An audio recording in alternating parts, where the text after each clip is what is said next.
finally have one. Sebastian, describe the emotions just coming through with a big victory over Erikson Lubin. 2 questions. Was that the hardest fight of your career, and how do you feel about it? Yeah, you could say that. You could say that it was the hardest fight of my career. He made me take a knee, you know. He made me think a little bit. But it was a great fight. We gave, both of us, Lubin and me, we gave the fight that we wanted to give to everybody. It was an inferno. How's your stamina? Because we brought your chair and you're standing. I didn't know if you saw it or not, but are you feeling like you can go another 10 more rounds? Oh, yeah. If this wasn't here, I'll go a million more rounds. Wow. My condition's fine. But it was a tough fight, and we can get a little rest. Sebastian, will you take us through when you went down in the 7th round? You looked like you were hurt, and you got up, and how did you feel? A little bit. I was a little bit buzzed. I took that knee because I knew I needed to recollect myself, and by the time I got back up, I was fine. And you felt, and when the 8th round started, it looked like you were okay. You felt our conditions 100%. We're ready for everything. You landed a lot of big punches tonight. When did you think in particular that the tide started to turn and you took control of the bout? Was there a time in the fight where you took control that you couldn't remember? Well, I think the second round when we dropped him with that uppercut, I knew the uppercut was going to land again and again and again. And the round we actually took a knee, I felt we were dominating pretty good until we did take that knee. But then the round after, we came back and we did back on, like, the train never stopped. And I gotta ask you, man. I gotta ask that question. So who you want next? Of course. Hey, if we can win all the belts at once, why not? You know, I want to champion this. This is only a little step towards it. But the next one's a real thing, hopefully.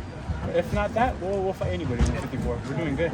In the last round there, it seemed like when he was holding, he wasn't really trying to throw anything. Earlier when he was holding, he was still working. Did you sense like the fight was over at that point because he was really kind of just holding on? Yeah, I knew he was going to get caught again. Either he was going to get caught again or the corner was going to stop it, because I took a step back and I saw his face. His face was a little too swollen already. I was like, there's no way he can see out of his eyes. So my prediction came true. Were you surprised that, Lubin's been criticized for having a shaky chin? That's what some people say. But he took a lot of punches from you. What's your thoughts on his chin after the fight? You know, these how they said he won 6 fights in a row. I know he's been thinking about how people make fun of his chin and all that.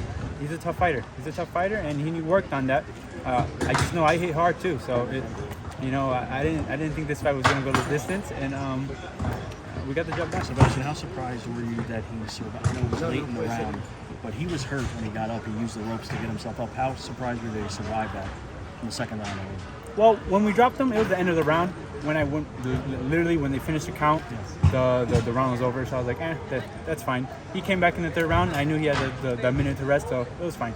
I knew he was going to be fine. When you're watching the fight unfold and his face is getting worse and worse by round, how surprised were you, one, that the commission did not stop the fight, and number 2, that he was allowed by anyone to continue fighting?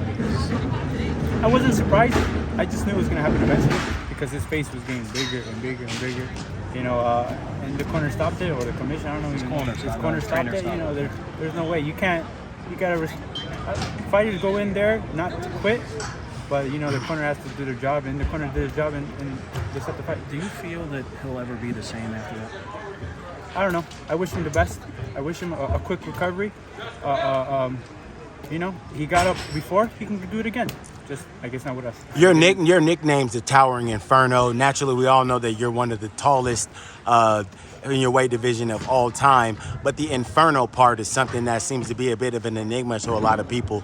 You get on top of guys and just absolutely eviscerate them. Talk to us about your style. You're very destructive. You're a very nice guy, very kind. But when you're fighting, you're nasty as they come. Tell us about that.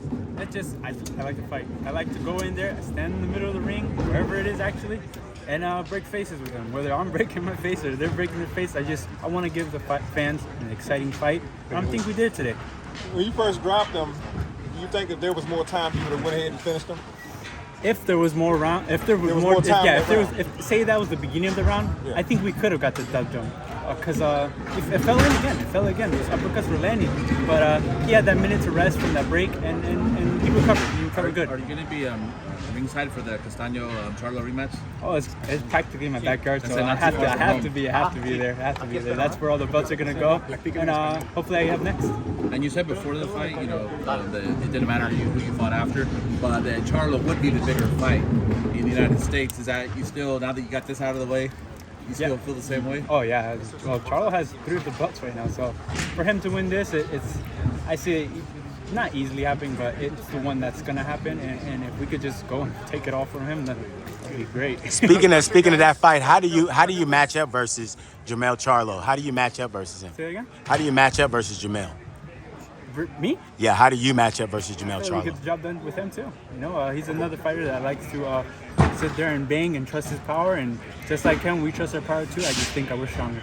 You trust your chin as well? You know, Hell yeah, I trust my chin. When you went down, what was going through your mind when you went down on the knee? What were you thinking? You seemed pretty cognizant. Was that just to save yourself? Yes. In the sport, you know, you don't want to get hit as much as possible because you want to win the fight, obviously. So I took that knee. To recollect myself. I got back up and I got the job done. thank you so much. Really appreciate Excellent. giving us time. Appreciate your time. Thank you.